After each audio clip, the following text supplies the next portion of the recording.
целый день. Там бетон. Без 20-10. Здесь мы уже на улице стояли. Самыми нетерпеливыми оказались пенсионеры. Традиционно в очереди они с 5 утра.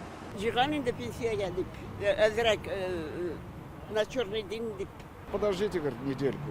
Успокоиться, говорит, маленько. Тех, кто решил руководствоваться принципом «бери, пока дают», уже к обеду собралось немало. Перед входом в Росгострахбанк по улице Шмидта образовалась очередь. Только здесь порядка 50 людей, но действительно очень сложно пробиваться. И здесь, если посмотреть внутри, уже больше 100 людей. Для того, чтобы хоть как-то систематизировать очередь, сами вкладчики уже утром составили список, и у каждого свой номер на ладони. Вот номера.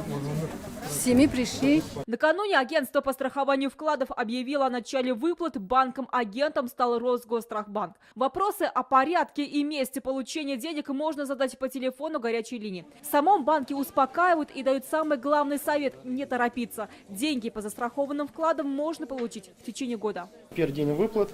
Выплаты будут проводиться в течение года. Для получения выплат необходимо прийти с паспортом. И все, никаких договоров, ничего не надо приносить. У нас есть реестр с суммами. Видите, как вкусно, хорошо чай. А это уже вкладчики Анкор-банка, которые основательно подготовились. Всего по Татарстану 20 тысяч клиентов, которые смогут получить застрахованные вклады до 1 миллиона 400 тысяч рублей. И по Казани деньги можно получить по 7 адресам Росгострахбанка. Альбина Минибаева, Амир Залюшев, ТНВ, Казань.